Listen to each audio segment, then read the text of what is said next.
Hi class, I'm in my backyard today. Gonna do some Wishtree reading, chapters 4, 5, and maybe 6.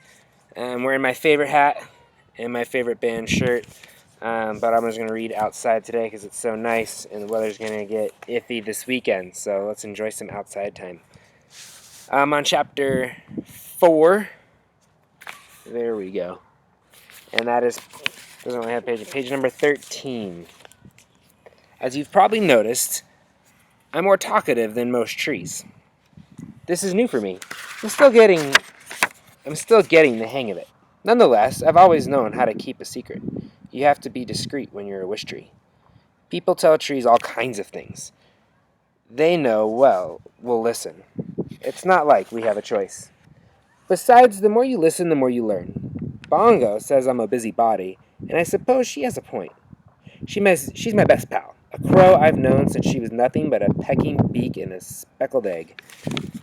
And there's Bongo. Bongo's pretty cool. We disagree sometimes, but that is the way of all friends, no matter their species. I've seen many surprising friendships during my life.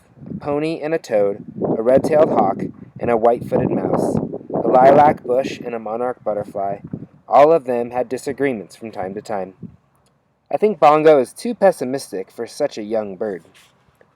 Bongo thinks I'm too optimistic for such an old tree. It's true, I'm an optimist. I prefer to take the long view of life.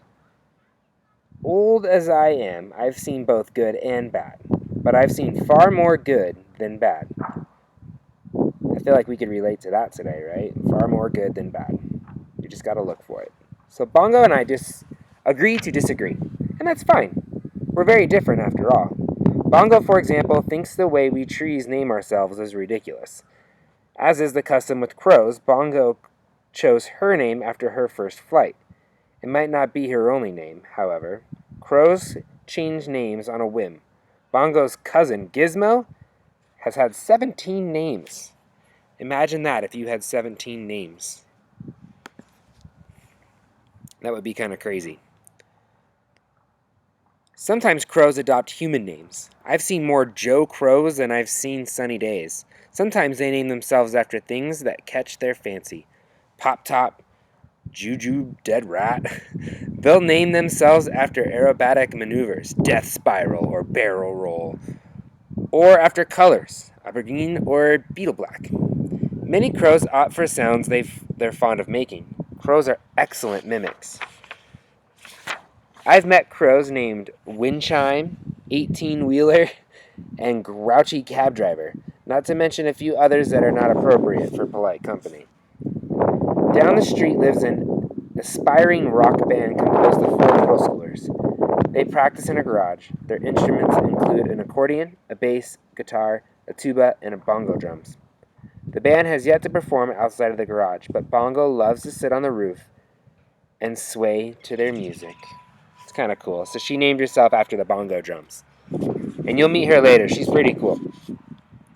Names aren't the only way we are different from crows. Some trees are male, some trees are female, and some, like me, are both. It's confusing, as is so often the case with nature.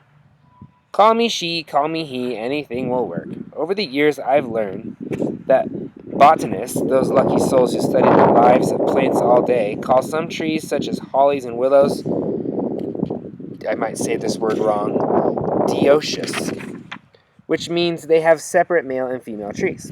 Lots of other trees, like me, are called monoecious. That's just a fancy way of saying that on the same plant you'll find separate male and female flowers. It's also evidence that trees have far more interesting lives than you sometimes give us credit for. Which is kind of true, right? You don't really think about that stuff with trees, that they could have both male and female flowers. I think that's awesome. We're going to do one more chapter, chapter 6. I'm on page 19. One thing trees and crows have in common, in fact, one thing all the natural world has in common, is the rule that we're not supposed to talk to people. It's for our own protection. At least that's the theory. I've often wondered if its endless silence is a good idea. There have been so many times I've wanted to speak up, to intervene, to help people. I've never said a word, though. That's just the way the world has always worked. Have there been slip-ups? Sure, mistakes have been made. Last year I heard about a frog named Fly who'd been napping in a mailbox. All frogs are named after the bugs they enjoy eating. When the mailman opened the box, Fly leapt out with a frantic croak. The mailman fainted. He woke up to Fly, who was apologizing profusely, squatting on his forehead. Clearly a breach of don't talk to people rule. But as always seems to happen, the incident was soon forgotten. After all, the mailman was absolutely certain that frogs can't talk. Just hearing things, he no doubt told himself. Interestingly enough, he retired not long after the frog incident. In any case, when you consider the number of trees and frogs and otters and wrens and dragonflies and armadillos and everybody else in the natural world, you think people would have caught on to our little secret by now. Do you guys think it's true? Do you think that the natural world can talk and we just don't know? Think about it. What can I say? Nature is tricky, and people are, well, sorry, but most of you aren't that observant. Perhaps you're wondering if you're a curious or doubting sort, just exactly how trees communicate.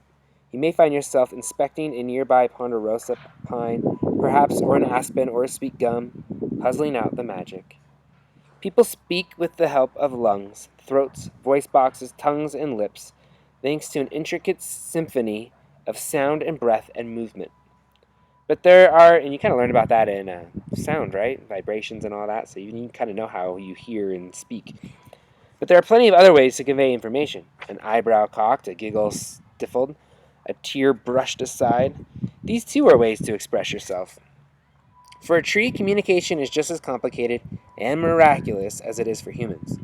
In a mysterious dance of sunlight and sugar, water and wind and soil, we build invisible bridges to connect with the world.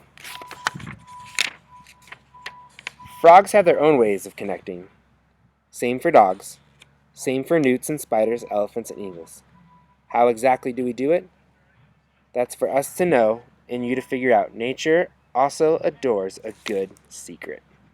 All right, check in tomorrow and we'll be reading chapters 7, 8, and 9. See you later, guys.